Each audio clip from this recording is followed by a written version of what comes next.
Hello and welcome to this week's IG Live. As always, we are here interviewing the authors and illustrators, publishers of diverse children's books. And this week we have a real treat. We are going to be talking to sisters, hello, that are author, illustrator, and have created some really wonderful books. They have board books, picture books, and recently they've started a series of graphic novels, and these books are such big hits around the house because I had to figure out where the kids had left them. And so I'm very excited to be talking to Sabrina and Eunice Moyle, just to show you a little bit of their work. Hello. Hello. Good. Thank you so much for joining us today. I was just saying that it actually took me a while to find the books this morning. This is the latest graphic novel because I had to figure out where my kids had left it because they are such big hits around our house. So it is so fun to get to interview you guys. That's so great. That's amazing. We're so grateful. But why don't you go ahead and introduce yourself? Tell us a little bit about your books. And I actually, I'm not sure. I know Sabrina and Eunice, which is which. Sorry. Hi. I'm Eunice. And that's Sabrina. Yeah, I'm Sabrina. So I'm the author of our books, and Eunice is the illustrator. And as you know, we are sisters. And so we're a sister team. And we're also moms. We have 5 wonderful. kids. And I have to tell you that I don't think I've ever interviewed anybody whose first book was first started its life as a greeting card. I don't think I've ever heard that. So tell us, you have this stationery, you started making these wonderful greeting cards that became very popular. How did that evolve into writing books? Yeah, that is a great question. So as you said, I mean, we've been around for over 20 years with our business. We started out making greeting cards, and over time we tried a bunch of different things. We were doing custom birth announcements, custom wedding invitations. And it was really kind of after we had children that we realized, that we didn't want to be making wedding invitations anymore because weddings are really stressful. Really stressful. We had like 5 kids between us, and we're like, oh, we got to simplify, simplify.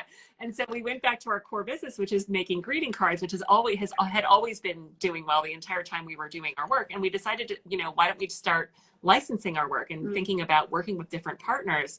We have this great greeting card brand, but maybe we can take the art and use it on, kids' bedding or socks or toys or whatever. And so we got a licensing agent, and that licensing agent, the company called Moxie, is the one that started to think about, introducing us to publishing. And so our first publishing gig was actually just illustrating a book called the Celebrate Today Journal, which a publisher had, and they needed an illustrator for it. They had seen our art on greeting cards and like, oh, you guys would be great for this. So we started illustrating, but then that's when we realized, oh, wait, we love this. We love this. We love working in publishing. We love children's books. We have 5 kids. Like our dream when we were little was always to do children's books. Totally. So we then kind of, because we had our foot in the door in this publisher, because as you know, getting into the world of children's book publishing is really difficult. Right. It's challenging. It's just hard to rise above the noise. It is. And so now that we had this little in with the publisher that we work with now, Abrams, Henry Abrams in New York, we kind of got the opportunity to pitch their children's book editor. And that's when we kind of went to town and pitched them all these ideas. And it just so happened that they were actually looking for a book focused on moms and also one on dads, because they saw an opening in the market. And because we've done greeting cards, we showed them some of our Mother's Day and Father's Day greeting cards, and they spotted the Yeti on our Father's Day card, which said, like, I love you big time, Dad, or something. And they were like, oh, we want a book with that Yeti. And so so that's how the Yeti book, My Dad is Amazing, plus our started. Superpower is being really pleasant to work with.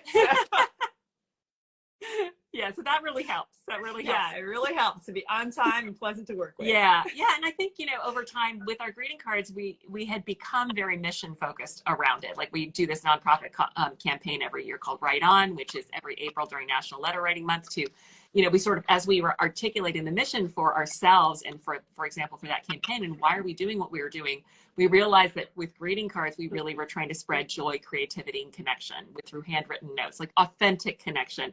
Not that there's anything wrong with social media, but we wanted to foster connection. And we thought, well, wow, there's a real opportunity with children's books too, because the connection between the parent or the caregiver and the child is so important and so vital in those early years. So how can we write books that are uplifting, empowering, funny, that parents and kids love reading together, and that will make the child feel sort of uplifted, fun, a good, confident, and sort of more capable of kind of dealing with whatever life throws at them. Well, and plus, as parents, we often write books that we needed, where we needed like advice about how to potty train or like how to deal with like angry feelings or, you know, all this stuff that like we ourselves like needed the help with, and thought it would be so great to be able to give that little tool to parents as well, other parents as well, you know, and books that the kids also enjoy reading that are not too sort of like, you know, you need to do this, preachy, preachy, yeah. funny. They sort of like the lesson in there is sort of like hidden. Yeah, that's one of the things fun. I really love about the books is that my kids just love to read them just because they're really fun and very funny. I mean, you know, there's so many moments in there that they just are laughing out loud. And yet I'm also reading the other layer in that, which is all these values that it's teaching. And I know you guys have a really unique background in your childhood. You grew up around the world. You come from a multicultural family.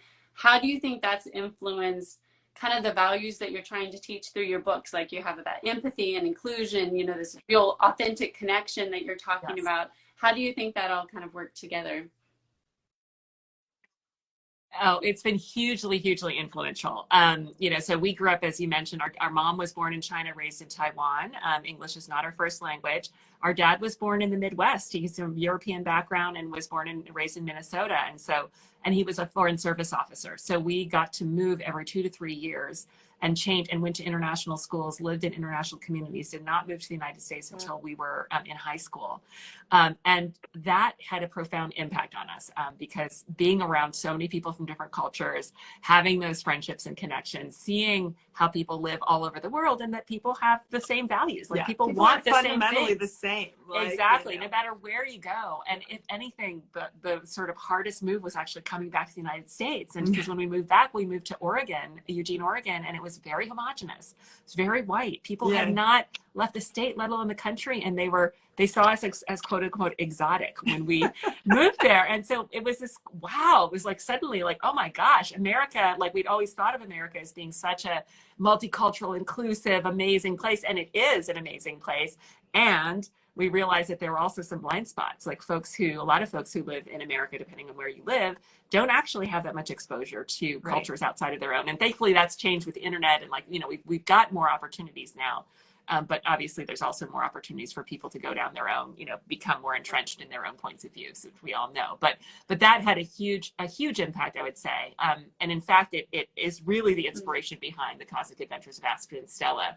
This is basically lightly autobiographical. The unicorn and the squirrel are Eunice and I, because I was the young. Supposedly, she wrote the book. I don't perceive myself as a unicorn, but apparently she does. So Eunice's name is Eunice, which kind of sounds like unicorn. Also, so I'm the younger one. I'm 2 years younger. Eunice is older, and from the time I always worshipped her. We were growing up. I was clueless, apparently. And she's always been the most amazing, like artist, like, and always had this amazingly like ebullient, upbeat personality and everything. So I always looked up to her. And so she's the unicorn, and I was like trying to catch up. Like I'm the flying squirrel, trying to fly but not quite flying. You know, like trying to like keep up and like bossing her around and like wanting to try to prove myself. You know, so that's the personality of Stella. And Astrid is kind of just like a little bit more lighthearted and like just like whatever, anything goes. You know, and like Stella's kind of like bossy. So they have this sort of sister dynamic. And then the metaphor for the book is that they have this ship called the Friendship, right? And they have a sidekick named Bobo, who's like kind of the pseudo adult who kind of helps them get out of scrape, like super tech savvy. Yeah. And then they visit all these different planets, and on these planets they have to collaborate, they have to encounter people from different backgrounds, they have to solve problems, you know. So we wanted to use that as a metaphor. I mean, it's kind of a light metaphor for the way that we grew up moving around overseas, because when we were kids, it was like every time we moved to a new country, it was like landing in another planet. Really? Yeah. So it's had a huge influence. And so as a result, I mean, all of the books that we have, we always try to include something about diversity and inclusion in all of our books, like even if it's just a little aside or something like that. And also just like showing an assortment of animals. I mean, we work only in animals for the most part, not in humans, but we're always like, okay, animals and aliens. Yeah, animals and aliens. How can we show the most diverse range of animals and maybe put animals in situations where you wouldn't stereotypically think they should be, etc. So, I love that. It's had a And huge influence. as you mentioned, you always have these values of the self-awareness, self-confidence, inclusion, empathy. What do you hope that that kids who are reading this, what do you want them to take away from your books? Yeah, I mean, we really hope that the kids who come to our books really leave feeling just first, just entertained, like they love reading, you know, so literacy obviously is an important goal for us with the children's books.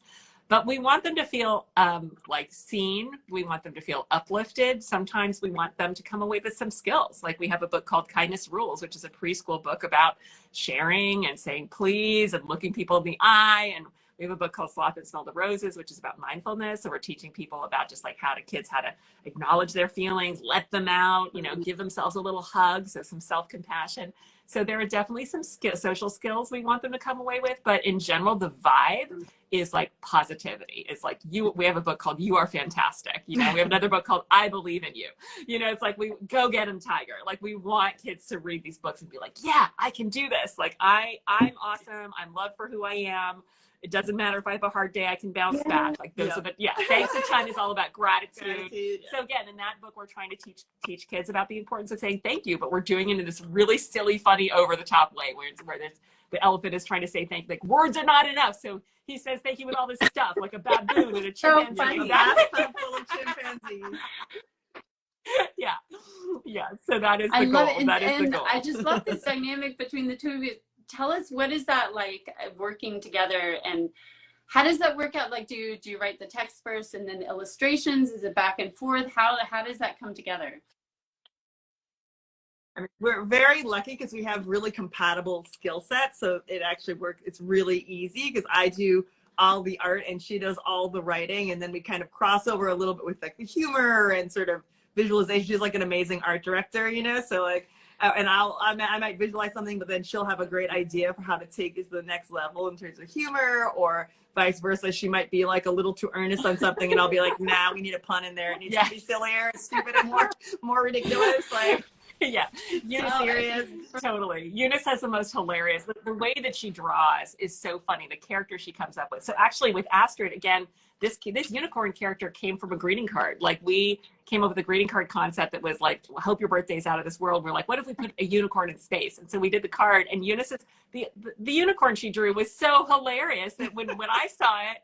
And when our publisher saw it, we were like, oh my gosh, we need to make that a character in a book, you know? So, well, and I love it too, because we do a lot of like school readings where we'll read in front of a bunch of kids and we'll give them, I'll do a little quick drawing lesson on how to draw the unicorn. And it's a super accessible thing to draw. So even like the littlest kid can draw it or something approximating it, and it looks great. And it's kind of amazing to see the kids draw it because they are so free of like self-criticism, or like, you know, they just like draw like so freely, and it's really, really cool to see them draw the characters and stuff. So that's also just, I don't know, I love that bit.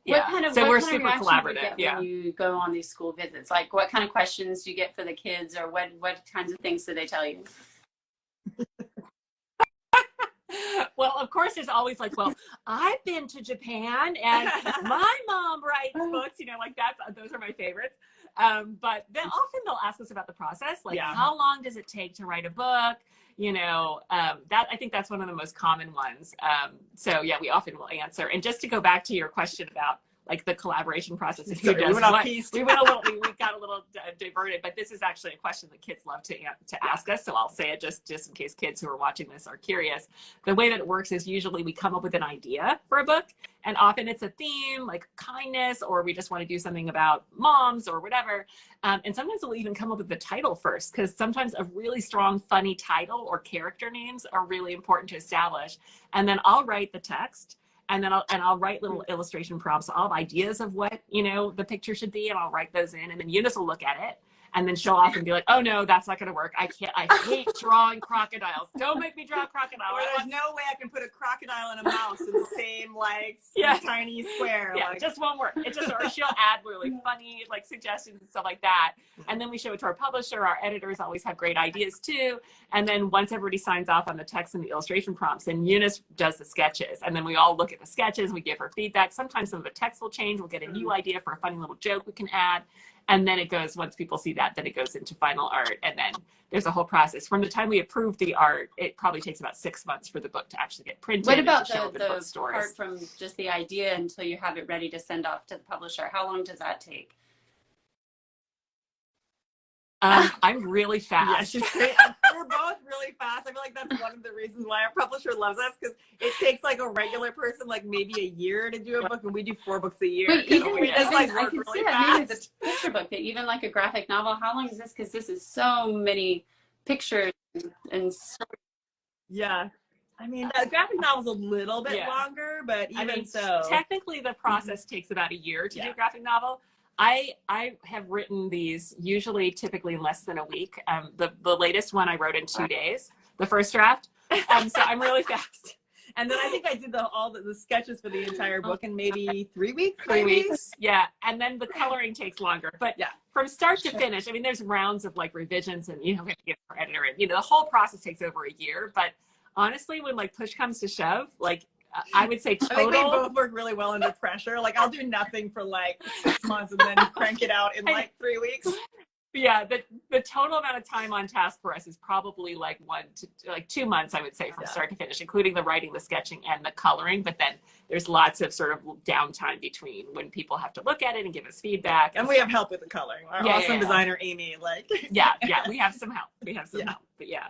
But I don't know, it's fun. Like children's books are actually pretty, I mean, the types of children's books we write, most of them are like the children's books are mostly rhyming. Like, I don't know, like I find it really easy. So yeah, I feel like she undersells, but I feel like it's really quite hard to write in a very succinct and simple way. Like I actually think that's very challenging, but she just happens to be. it is, I think that some of these concepts are a little abstract. Like when you talk about like gratitude or kindness or any of those kinds of things with kids, it can actually, it seems easy, and then you try to start talking with kids about it and you find yourself stumbling over words. Like how do you explain something really abstract, especially to very young kids? And I love your books because they make it so easy and so fun to talk about it. So I agree. I think it's harder than you're giving yourself credit for, but I think it's amazing you guys do this so quickly. Totally. And I'm curious, I know you started off more with like board books and picture books. What made you decide to venture out into graphic novel? I mean, it does seem kind of like a natural progression, especially, you know, with the illustrations and how closely you guys work together. But what was that like? What made you decide to go ahead and do that? Yeah, I think, well, I mean, as our kids have grown older, we've sort of followed our kids and their interests. And so, of course, our kids love reading graphic novels. And so that was part of the inspiration. We've always loved Calvin and Hobbes, the comic strip. Calvin and Hobbes. So that was also when the publisher asked us, "Oh, would you be interested in a graphic novel?" We're like, "Ooh, we could do something that's like more kind of Calvin and Hobbesy, like for a slightly older audience." Yeah, you know, totally. Yeah, we want to do that. And then our publisher also kind of, I think they want to make sure that our fans, that our youngest fans can continue to grow with us, that we can, they can continue to read the stuff that we create. So that was also just, you know, the invitation of our publisher to consider thinking about, they've even invited us to consider writing like more chapter books, like illustrated chapter books. So we might do that as our kids age and we kind of want to keep up with them. Well, I love it, but it's worked out perfectly for me personally because our kids must be similar ages, because my daughter is now graduating into like graphic novels and chapter books. So I was so excited when these came out because she, I think, needed something like a little bit older. And so perfect timing for me. So I'd love to see you guys do chapter books. That's wonderful. Yeah, that's awesome. And do you have something that you're working on now that you can tell us about? Oh yeah, for sure. Always. We always do. So with our books, the next book that we have coming out is called A Seed Will Grow. Actually, we got 2 books coming out.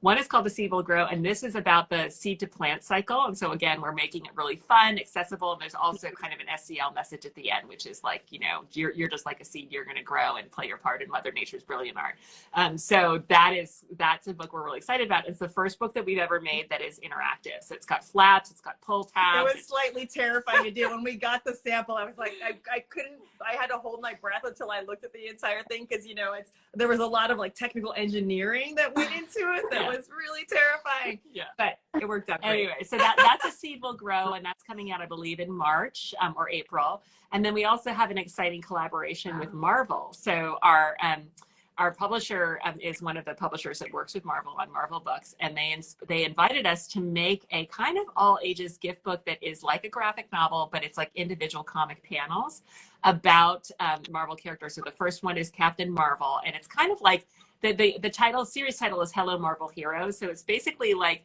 putting these superheroes in kind of funny, relatable, everyday situations. Like Captain Marvel is trying to bathe Chewie, who is like her cat, who's going full Flerken with the tentacles. And like, she's just like, oh my gosh, I can fight the Kree, but I can't bathe my cat. You know, so it's like, it's got similar. I can relate, by the way. I've been having to brush my cat's teeth, and I swear to God, that cat, the teeth are just going to fall out because every time I like end up battle scarred. I know. So the idea is looking at the human qualities of these Marvel superheroes and looking at the funny, relatable aspects with the sort of overall message that, you know, we're all the heroes of our own lives, right? And we can all, like, even though they're heroes, superheroes, they're not immune to all of the challenges that we all experience. So that's the overall sort of social emotional theme. And therefore kind of, I would say, you know, older, like, you know, elementary school up to even adult readers. So that one's called Captain Marvel Soars Above. So it's all about, like, you know, getting over, like, you know, soaring above, rising above the everyday challenges. So that one's coming out in February, I believe, February or March as well. So those are our 2 new books. And then, of course, we're also working on the 4th book of Astrid and Stella, which is going to come out. Oh, that is so exciting. Well, we will keep an eye out for those. That sounds like so much fun. Like all of your books, they're all so much fun. And I love the message behind them and the message behind your company. Thank you so much. It's so fun to talk to you both. I think, you know, you are exactly like I would have imagined. I mean, just so, you know what I mean? Just so fun and positive, just like your books are. So thank you for taking the time to talk with us today. Anybody who's joining late, this will be up in just a few minutes on Instagram and later on our YouTube channel. What a pleasure to talk to you both. Thank you so much. Well, what a pleasure to talk to you, and thank you for all the amazing work you're doing to bring diverse books out to children and raise awareness. It's so important. Thank you, and thanks to everybody who joined us today. Bye, everybody. Bye.